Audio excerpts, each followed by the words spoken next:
એ પૂછીને જે કોઈ આવે રે આવકારો મીઠો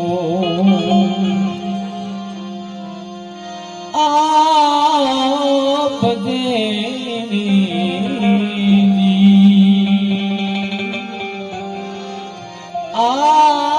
આપજે માં કદાચ કોઈ મહેમાન આવે અતિથિ આવે એમનું ધ્યાન દીકરા મહેમાનને પાણી આપી દો મહેમાનને ચા આપી દો એવું કહેતા હશે અને કદાચ હવે માં તો નથી અહીંયા અને કદાચ મહેમાન એ પણ જે આવ્યા હશે પહેલા એ પાછા આવશે ત્યારે કદાચ દીકરા દીકરીથી પાણી નો અપાય ચા ના પીવાડાય તો એને એ દિવસ યાદ આવશે કેમ તમે આવ્યા છો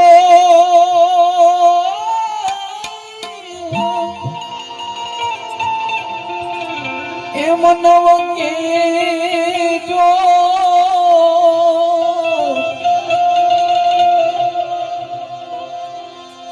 કેમ તમે આવ્યા છો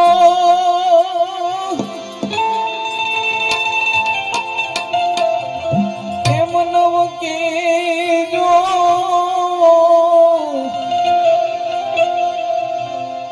એ દીને માથું રે નમાવી હોકારો તું દેજે રે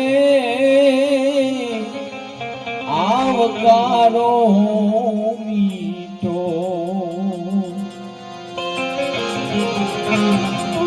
આપજે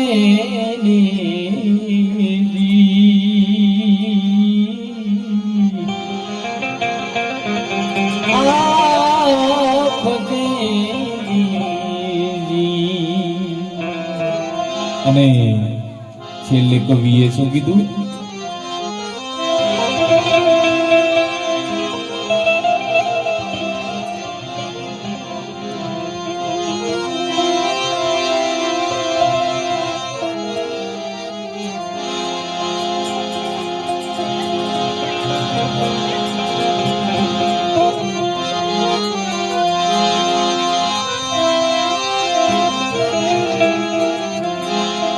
અને માના ઘણા શબ્દો છે મને એક છેલ્લી કડી યાદ નથી આવતી પણ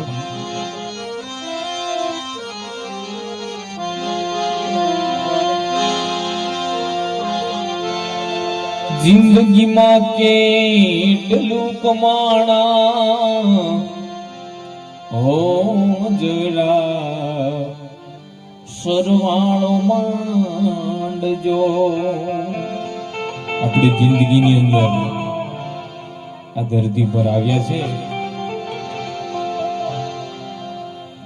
બે પ્રકારના કર્મો આવે છે કેટલા બે પ્રકારના એક તો સારા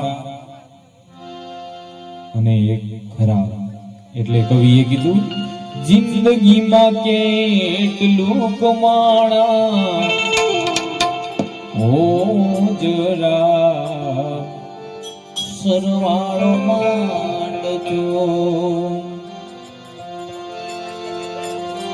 લાવ્યા છો કેટલું ને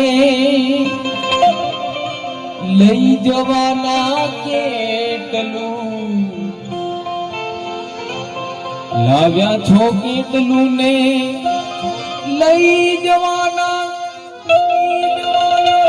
કેટલું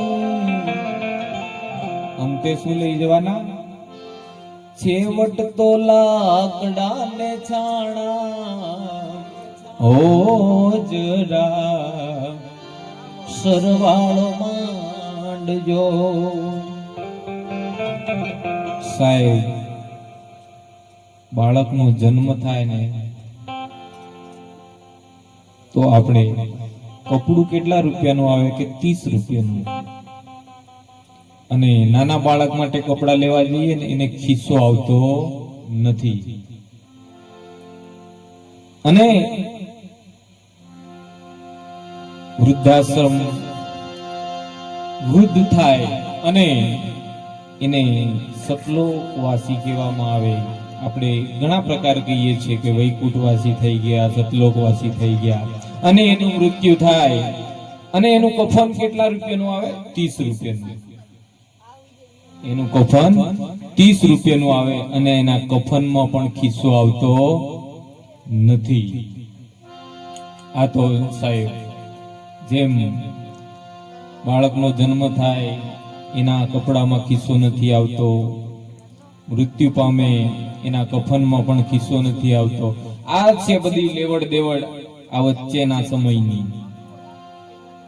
જે ખિસ્સો હોય ને એટલે માણસને બધી જ જરૂર પડે. નથી કહેતા કે આપણે ખિસ્સો ગરમ કરવો પડે. કોઈ પણ ઓફિસમાં જઈએ તો આપણે લાજ રૂશ્વત આપવી પડે. એ બધો ખેલ છે વચલા ગાળાનો. એટલે કવિ એમ કીધું છે, ગાયા નહીં ગુણ તમે કદીએ ગોવિંદના. આવા સત્કાર્યો કર્યા ના હોય, કોઈ દિવસ ભગવાનને યાદ કર્યા ન હોય, માતાજીને યાદ ના કર્યા હોય. ગાયા નહીં ગુણ તમે કદીએ ગોવિંદના. ગોવિંદના એટલે ભગવાનના. પછી શું કે? પછી મીંડા હિસાબમાં મુકાણા. ઓ જરા સરવાળો માંડજો, જિંદગીમાં કેટલું કમાણા. ઓ જરા સરવાળો માંડજો. અને કવિ એમ કે જેને ઘેરે સદગુરુ